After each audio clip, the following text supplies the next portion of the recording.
조국 장관 딸과 아들에 이어서 오늘은 조 장관의 동생이 검찰 조사를 받고 있는데요. 아마도 웅동학원 위장 소송 의혹 때문으로 보입니다. 그럼 먼저 조국 장관 오늘 출근길 발언 들어보고 저희가 본격적으로 분석을 해보겠습니다.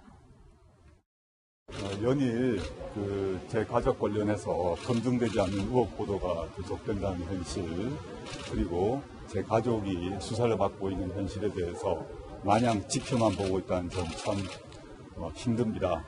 그렇지만 저는 법무부 장관으로서 검찰개혁 추진 등 중대한 과제를 하루하루 최선을 다하도록 할 것입니다. 오늘 대정부 질문이 있습니다. 국회에 가서도 장관으로서 제가 해야 될 답변을 다하도록 하겠습니다. 감사합니다. 네, 조 장관도 검증되지 않은 사실이 뒤섞이고 있다 이렇게 발언을 했는데 실제로 수사 관련 각종 오해와 진실이 뒤섞이고 있습니다. 이 시간에는 조금 옥석을 가려보도록 하겠습니다.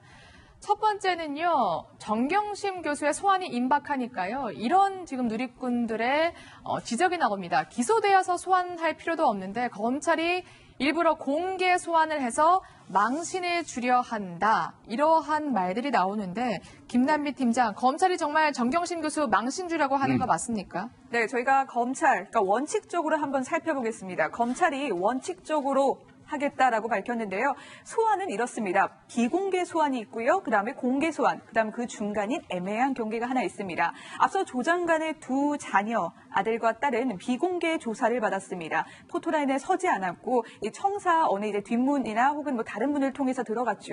언론에 노출이 안 됐습니다. 왜냐하면 그 피고발인 신분이기 때문에 사실상 검찰에서는 배려를 해준 측면이 있는데요. 하지만 정경심 교수의 경우에는 조금 다릅니다. 정 교수는 지금 이 조국 장관을 둘러싼 의혹의 핵심에 있죠. 사문서 위조 혐의를 적용받은 상황에서 참고인 신분이 아니라 이제 피의자 신분이기 때문에 이 비공개 소환까지는 무리가 있다라고 판단을 한 건데요. 그렇다면 공개 소환이냐? 이것도 아닙니다. 공개 소환은 언론에 몇 시 몇 분에 언제 소환한다. 즉 노랗게 삼각형으로 된 포토라인에 세우겠다는 겁니다. 하지만 검찰은 몇 시 몇 분에 언제 올지 정 교수의 소환 일정을 언론에 공개하지 않았습니다. 때문에 공개적으로 망신을 주기 위해서 공개 소환을 결정했다는 누리꾼들의 지적은 틀린 겁니다. 그렇군요.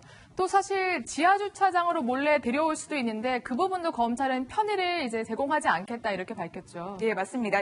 아무래도 지금 참고인 신분이 아니고요. 피의자 신분입니다. 그렇기 때문에 어느 정도 1층 현관문을 통해서 들어오게 하겠다라는 원칙은 고수하겠다고 밝히고 있습니다. 네, 사실 또 몰래 정경심 교수를 검찰청사로 들어가게 한다면 그 또한 편의를 봐줬다, 오히려 특혜다 이런 말들이 나오기 때문에 검찰이 원칙대로 하겠다는 점을 밝혔습니다. 사실 압수수색을 둘러싸고도 많은 말들이 나오고 있습니다. 한 가지, 사실 저는 보고도 이걸 사실이라고 믿으실까 했는데 많은 분들이 믿으시더라고요. 배우 송일국 씨의 부인이죠. 정승영 판사가 자택 압수수색 영장을 발부했다. 강신할 변호사님, 이거 맞는 얘기입니까? 결론부터 말하면 틀린 얘기입니다. 그렇군요. 정승현 판사는 톱탤런트 송일국 씨의 부인이고 전 국회의원 김을동 씨의 며느리고 우리가 잘 아는 새쌍둥이의 어머니죠. 그래서 아주 나름대로 유명한 그런 판사인데요. 지금 그렇게 얘기가 나오는 것이 이름이 있다 보니까 또 그리고 또 그 어머니가 또 이제 또 국회의원을 지냈는데 모 당의 국회의원을 지냈다든지 그런 것과 관련해서 어쩌면 좀 공격하려는 의도도 좀 있어 보여요. 근데 사실은 이제 정승현 판사가 영장을 발부한 것이 아니고요. 서울중앙지방법원에는 4명의 영장 전담 판사가 있습니다. 전담이라고 하는 것은 영장만 전담한다는 얘기입니다. 구속영장이든 체포영장이든 압수수색 영장이든 모두 이 4명의 전담 판사가 발부를 합니다. 그래서 정승현 판사는 이 4명 중에 들어있지 않고요. 지금 볼까요? 저희가 그래서 지금 파악을 했습니다. 임민성 판사가 있고요. 송경우 판사가 있고 명재권 판사가 있고 신종열 판사가 있는데 또 공교롭게 다 남성 부장판사님들이네요. 그렇죠. 예, 부장급인데요. 남성이고 여성은 들어있지 않죠. 원래는 과거에는 이제 3명이었다가 또 4명으로 이제 늘린 겁니다. 그리고 그 주말에 그리고 토요일이나 혹시 공휴일에 영장이 발부가 됐다면 그때 당직 근무를 서면서 정판사가 혹시 발부를 한 거 아니냐 이런 어떤 얘기가 있을 수 있잖아요. 그런데 정승현 판사는 9월 달에 당직 근무를 한 적이 한 번도 없어요. 아, 그래요? 그리고 서울중앙지방법원은 4명이나 있기 때문에 네. 주말과 공휴일에도 저 4명 중에 1명이 나와서 중요한 사건은 거의 처리를 하고요. 그다음에 이제 아주 경미한 사건 같은 경우는 당직 근무를 서는 판사가 처리하는 경우도 있다고 하는데 금방 얘기한 것처럼 정승현 판사는 한 번도 9월에 당직 근무를 선 적이 없기 때문에 물리적으로나 정승현 판사가 발부를 할 수 없는 입장이었습니다. 사실 법원도 적극적으로 해명을 하자면 누가 발부했다 이렇게 밝힐 법도 한데 그러면 또 공격의 빙의가 네. 되겠죠. 또 뭐 그걸 꼭 밝힐 뭐 의무라든지 필요가 없으니까 안 밝히는 것 뿐이죠. 네. 지금은 정승현 판사 얘기는 어쨌든 완전히 잘못된 가짜뉴스다. 이렇게 보면 되겠습니다. 알겠습니다. 그럼 압수수색 내용을 저희가 또 하나 오해와 진실로 밝혀보고자 하는데요. 참 안타까운 것은 이러한 가짜뉴스들을 정치권에서 오히려 부추기고 있다는 겁니다. 어떤 내용인지 일단 진실일 수도 있습니다. 들어보시죠. 저는 뭔가를 반드시 찾아내야 된다는 의도, 네. 목적 이런 게 사람들한테 먼저 전달되지 않나 싶어요. 거기 보면 뭐 이제 그 압수수색하는 수사관들이 11시간 동안 있다 보니까 뭐 식사를 해야 되지 않습니까? 네. 뭐 짜장면도 배달시켜 먹고. 네, 중국집에서 배달시켜 먹었다고 하더라고요. 지금 뭐 보통 3, 40명의 검사가 투입됐다고 합니다. 검사만. 수사관들까지 합치면 한 100명 정도 될 거라고 추산하고 있어요. 예. 지금 뭐 3, 40명의 검사, 수사관들까지 포함하면 100명, 뭐 여기까지는 뭐 사실일 수도 있겠습니다만 일부 누리꾼들 사이에서는 이번 조국 장관 수사에 투입된 검사만 250명이다. 이건 건국 이래 최대 규모다. 이런 이야기가 돌고 있던데 위원님 보시기엔 이건 어떻습니까? 우선 대한민국 검사가 제가 알기에는 2,000명 남짓일 겁니다. 네. 그럼 이 단일 사건에 검사 전체의 10%가 동원됐다는 얘기는 이게 이제 말이 안 될 것 같고요. 네. 일단은 이거 좀 볼게요. 이 사건을 전담하고 있는 그 특수 2부가 전체 검사가 7명입니다. 7명. 네. 그리고 특수 1부에서부터 4부까지인데 전체를 토탈하면 40명입니다. 예, 그렇게 따진다면 지금 특수 2부에서 주관이 돼서 수사를 7명이 하고 있고 네. 1부, 3부, 4부에서 지금 그 일부가 있는 도와주고 거죠. 있거든요. 네. 그러면 잘해야 한 20명 남짓 정도 된다고 판단을 하면 될 것 같고요. 거기에 물론 검사를 조금 도와주고 보조하는 검찰 수사관이 4, 50명 포함될 수는 있겠죠. 네. 그렇게 따진다면 저는 절대 100명 선에도 못 갈 거라고 보여지고요. 특히나 이 특수부에서 지금 취급하고 있는 큰 사건들이 있어요. 삼성 바이오로직 회계부정 사건도 네. 하고 있고요. 그다음에 박 전 대통령 국정농단 사건 공소유지도 하고 있잖아요. 공소유지라는 예. 거는 재판 과정을 제 재판 계속해서 과정을 쫓아가는 계속 거죠? 수집하고 재판에 동원되고 있기 때문에 다른 일도 하고 있거든요. 그러니까 이렇게 나눠져 있는데 이 사람들까지 몽창 투입됐다 이건 좀 무리고요. 250명이라는 얘기는 이거는 진짜 터무니없는 이야기라고 볼 수 있습니다. 네, 실제로 검사나 뭐 형사들이 250명이 투입되는 사건이 형사도 250명 투입되는 사건은 제 기억이 없습니다. 그렇군요. 예. 네, 또 하나 압수수색 과정에서 나오는 이야기가 있습니다. 바로 오늘 오전에 제가 이 이야기를 접했는데 검찰이 무리하게 압수수색을 해서 심지어 조국 장관의 딸 중학교 2학년 때 썼던 일기장을 가져가려 했다. 특히 그 소설가 공지영 씨죠. 공지영 씨도 이 내용을 거론하면서 강도 높게 검찰을 비판하기도 했는데요. 이것도 좀 따져봐야 될 것 같습니다. 변호사님, 진짜 이렇게 일기장까지 가져갔다고 합니까?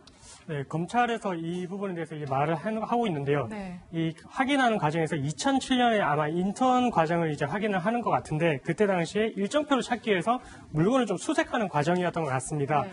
다만 이 사실관계를 확인할 때 메모나 아니면 수첩 같은 경우에는 어떻게 보면 하나의 증거 자료로 쓰일 수도 있고 네. 그런 경우라고 한다면은 일기장이라고 하더라도 당시에 그런 본인이 생활했던 내역이 다 들어가 있을 거기 때문에 혹시나 2007년에 인턴을 했던 그런 활동 내역이 있는지 여부는 확인 확인을 해볼 수는 있고, 네. 예, 그래서 어쨌든 여기서는 뭐 그걸 반출을 해가지는 않았지만 어쨌든 네. 그걸 확인하는 과정에서 물건을 이제 확인을 했었다고 하고 그러니까 있습니다. 중학교 때 일기장까지는 아니더라도 뭐 고등학교 때나 대학교 때 썼던 다이어리 정도는 가져갈 수 있다는 네네. 말씀이시죠?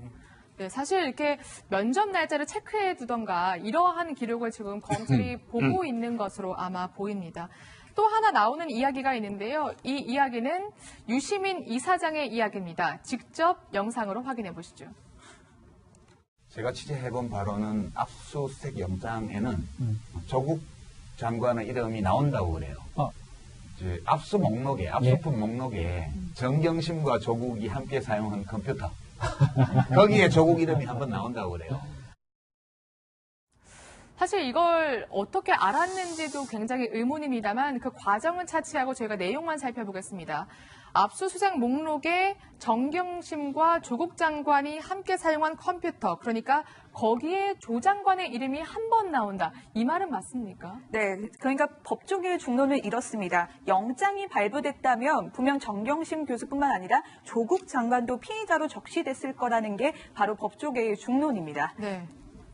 그러면 이게 OX가 아니라 한 세모 정도 되겠네요. 예, 그렇습니다. 그러니까 네. 조국 장관도 적시가 됐기 때문에 압수품 일부에 그게 있다라는 조 장관께 있다라는 거죠. 그렇군요. 처음에는 정경심 교수만 적시된 영장을 처음에 검찰이 제시했다면서요? 네, 맞습니다. 이 압수수색이 11시간까지 걸린 이유에는 속사정이 이렇습니다. 그러니까 압수품에는 아무래도 혐의가 정경심 교수가 적용돼 있기 때문에 이제 압수품에는 정경심 교수만 적시돼 있었는데 근데 봤더니 이 PC가 이 정경심 교수와 조국 장관이 함께 쓰는 공용 PC라는 겁니다. 그렇기 때문에 정경심 교수 측 변호인이 문제 제기를 한 거죠. 영장 발부에는 정경심 교수의 압수품만 있는데 왜 조국 장관이 쓰는 이 공용 PC를 가져가느냐 이의를 제기했고 이제 논란을 불식시키기 위해서 영장을 조 장관 이름까지 적시한 영장을 새로 발급받는 과정에서 그 시간이 지연됐다는 겁니다. 그렇군요. 근데 저는 궁금한 게 사실 정경심 교수가 쓰는 컴퓨터면 그냥 가져가도 될 텐데 조국 장관 이름이 꼭 공용 컴퓨터라면 들어가야 이게 압수가 되는 겁니까? 원래 이렇게 하나하나 다 따지나요?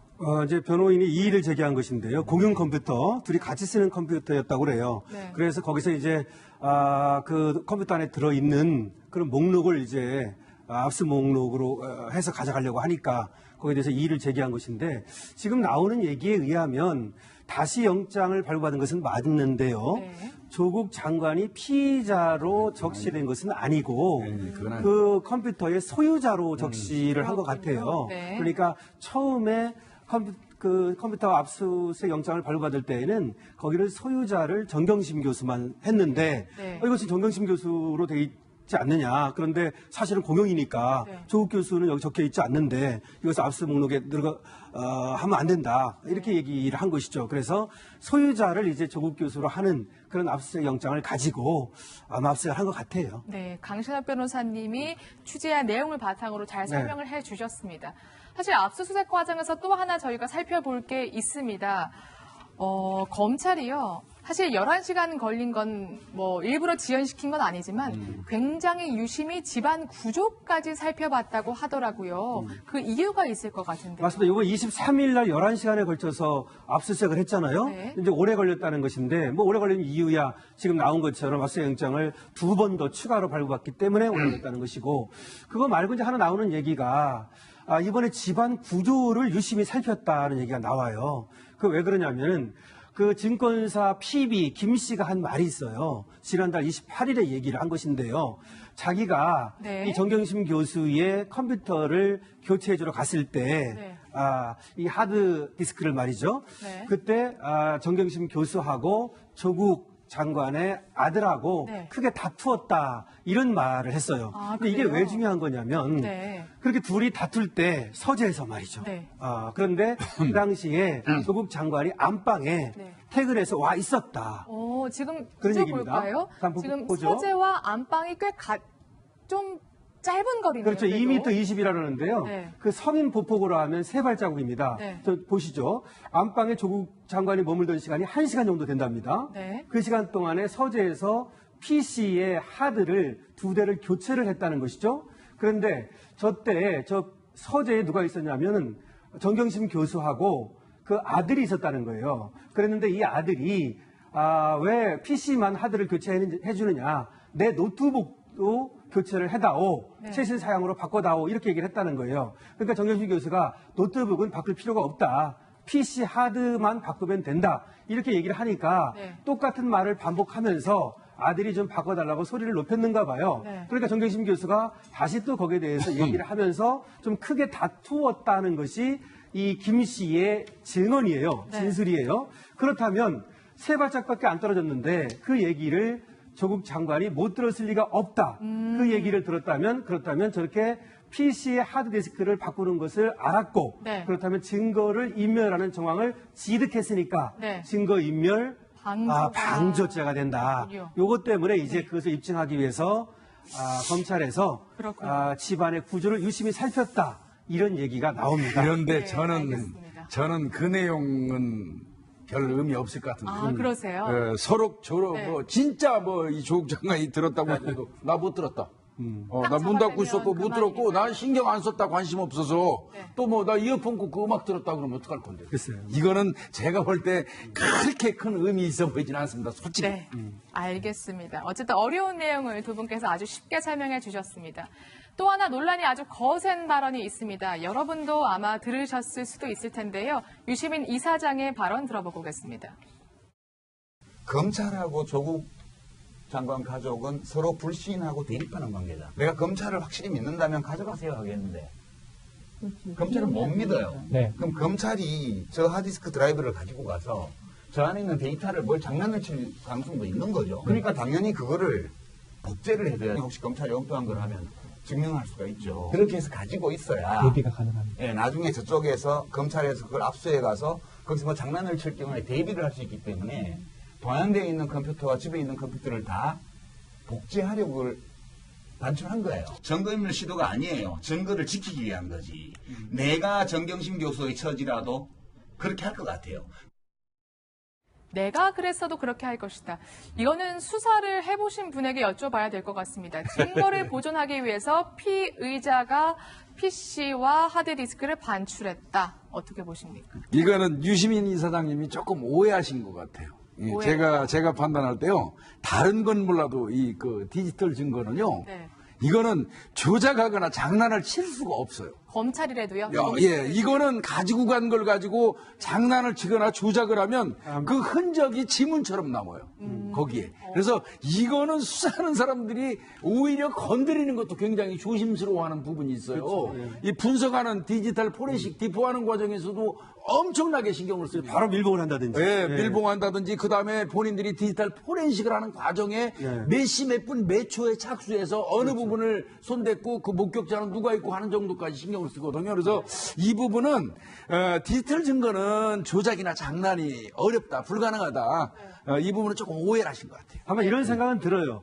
변호인 입장이라고 한다면요, 가능한 모든 것을 이제 얘기를 하거든요. 그렇기 때문에 그런 얘기를, 이런 생각이 듭니다. 유시민 이사장이 변호사였다면 혹시 훌륭한 변호사가 되지 않았을까 뭐 이런 생각이 듭니다만 지금 얘기한 대로 그거는 조금 지나친 면이 있고 그래서 현직 부장판사님도 그건 아니다 뭐 이런 얘기를 일침을 가하고 있죠. 네, 알겠습니다. 오늘 참고로 지금 속보가 들어오고 있는데 오늘 검찰이 조국 장관의 동생 그리고 동생의 전처까지 소환 조사를 하고 있다고 합니다. 어떤 내용일지는 저희가 내일 뉴스에서 전해드리도록 하겠습니다. 그럼 바로 다음 사건으로 넘어가 봅니다.